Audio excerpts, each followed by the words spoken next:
नमस्कार दोस्तों, आपके अपने YouTube चैनल यदुवंशी क्लासेस में मैं अभिरल यादव आपका स्वागत करता हूं। आज हम एक बहुत चर्चित टॉपिक लाए हैं। उस टॉपिक का नाम है आज़ादी का अमृत महोत्सव पहल। इससे अब लोगों के, क्योंकि ये पहल है, आप देखिए किसी भी आप प्लेटफॉर्म पर देखिए, चाहे प्रधानमंत्री हो, गृह मंत्री हो, रक्षा मंत्री हो, सभी इसके बारे में चर्चा कर रहे हैं आज के दौर में।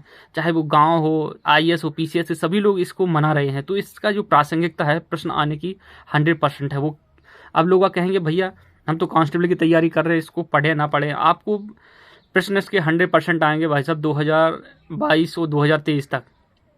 इसमें इसकी वजह से प्रकृति बदल जाएगी। सपोज जैसे कांस्टेबल में प्रश्न पूछेगा तो आज़ादी के अमर महोत्सव कैसे प्रश्न बनेगा, इसकी प्रारंभ डेट, मतलब कब से आज़ादी का अमृत स्टार्ट किया गया है, कब तक चलेगा, कहाँ से प्रारंभ किया गया है।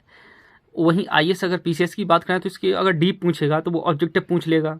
वहीं और डीप पूछेगा तो जैसे इसका हिस्टोरिकल बैकग्राउंड है उससे पूछ लेगा। जैसे साबरमती आश्रम है, इसमें वहाँ से इनिशिएट किया गया था तो इसके ऐतिहासिक प्रश्न पूछ लेगा, मतलब इसको बनाया कहाँ, किसने बनाया था, इसका डिजाइन किसने किया था। तो वहाँ से इतना डीप हो सकता है। लेकिन आपको भैया हमने तो चलते हमने इसको निम्न डायमेंशन में कवर किया। इन डायमेंशन से बाहर शायद ही कोई प्रश्न बने, मतलब सारे एंगल से इसको आज़ादी के अमृत महोत्सव को हमने डिस्कस किया है। तो पूरा वीडियो को पूरा लास्ट तक ज़रूर देखें, आपको ज़रूर हेल्प मिलेगी आपके एग्ज़ाम में। तो हमने इसको सेग्रीगेट किया है। सबसे पहले आज़ादी का अमृतोत्सव है क्या है, कब से प्रारंभ किया है, कब तक चलेगा, इसका ऑब्जेक्टिव क्या है, वो कौन कौन सी मिनिस्ट्रीज में इन्वॉल्व है। तो आज़ादी की स्वतंत्रता की 75वीं वर्षगांठ मनाने के लिए भारत सरकार द्वारा आयोजित कार्यक्रमों की एक श्रृंखला है।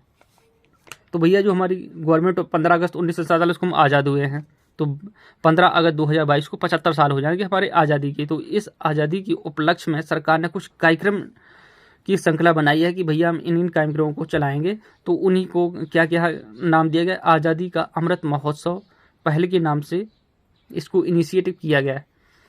अब देखो कब से प्रारंभ किया गया भैया, ये 12 मार्च 2021 से, 12 मार्च 2021 से प्रारंभ किया गया। तो 15 अगस्त 2022 से ये 12 से कितने 75 सप्ताह पूर्व है।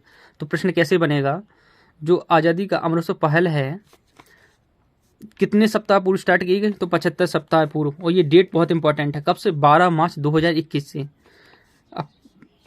अब चलिए यहाँ से हमने तो बता दिया कब से प्रारंभ की गई, कब से, 12 मार्च 2021 से। कहाँ से, साबरमती आश्रम, ये कहाँ है, अहमदाबाद में। किसने प्रारंभ किया, प्रधानमंत्री नरेंद्र मोदी जी ने।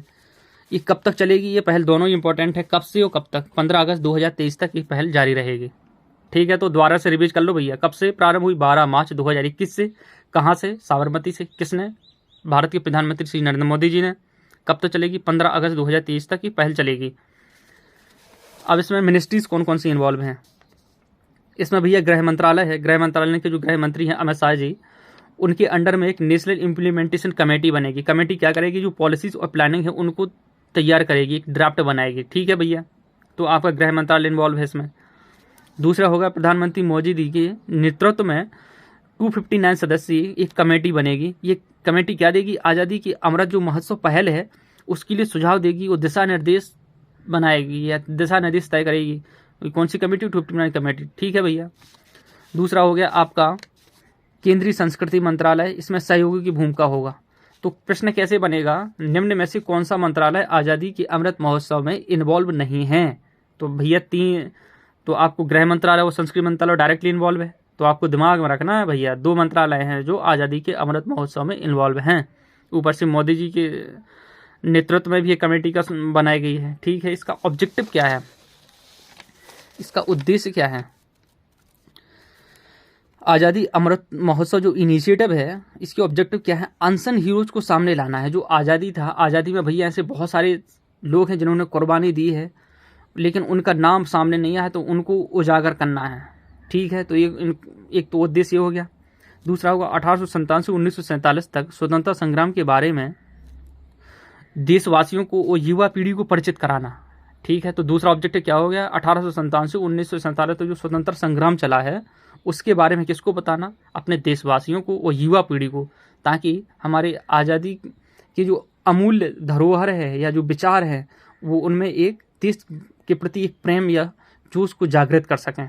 ठीक है, दूसरा होगा विश्व के सामने क्या लाना है, 75 वर्ष में हमने क्या क्या अचीवमेंट किए हैं, वो चाहे एजुकेशन के सेक्टर में हो, आपका स्पेस के सेक्टर में हो, डिफेंस के सेक्टर में हो, तो वो हम सब इसमें 75 वर्ष की जो जो हमने हमारे देश ने अचीवमेंट किए हैं उनको गिनाएंगे, किसको, विश्व के सामने रखेंगे।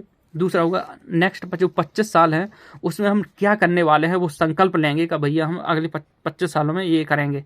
तो ठीक है, आपको 3 ऑब्जेक्टिव बता दिए। जो आपके अनसन हीरोज हैं उनको उजागर करना, स्वतंत्रता संग्राम के बारे में अपने देशवासियों और युवा पीढ़ी को बताना, और विश्व के सामने अपनी उपलब्धियां, 75 वर्ष की उपलब्धियां, 25 वर्ष के संकल्प सामने लाना। अब है भारत की स्वतंत्रता की 75वीं वर्षगांठ के 5 स्तंभ बनाए हैं। 5 स्तंभ कौन कौन से हैं ये देखो। भारत की स्वतंत्रता की 75वीं वर्षगांठ के उत्सव के लिए कितने हैं स्तंभ हैं, प्रश्न पूछ लेगा, 4, 5, 6, तो आंसर करोगे 5 स्तंभ कौन कौन है। स्वतंत्रता संग्राम, 75 वर्ष पे क्या करना, विचार, 75 वर्ष की उपलब्धियां, 75 वर्ष पे का, और 75 वर्ष पर संकल्प, मतलब 75 वर्ष के उपलक्ष्य में इतने सारी चीज़ों को किया जा रहा है।